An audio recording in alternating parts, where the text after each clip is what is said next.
In the previous video, I introduced this site and software to launch WordPress, and today we are going to have the full tutorial on it.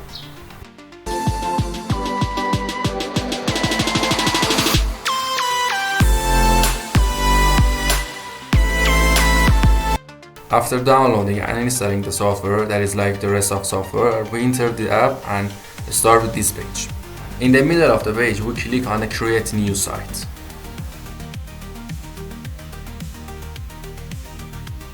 The first step must select the site name.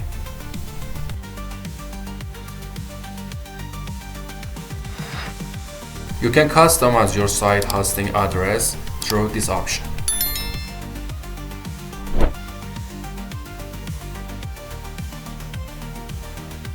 This step is very important because you have to select the PHP version and MySQL version and the web server type.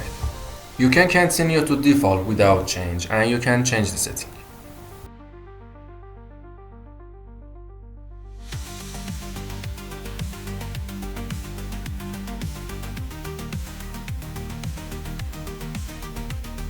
The last step is to select username and password to enter WordPress dashboard.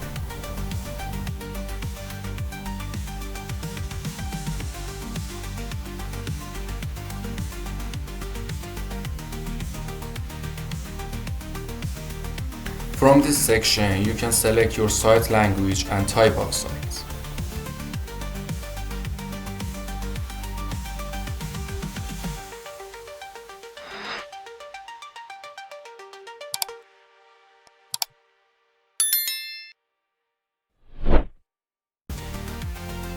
After all, wait for the setting to be made and the site is ready.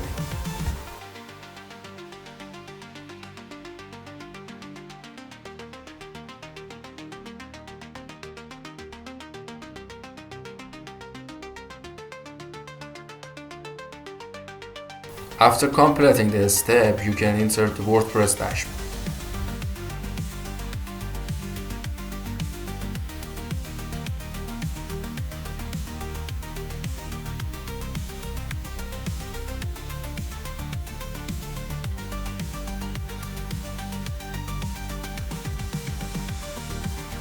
Hope you enjoyed, and do not remember, like and subscribe.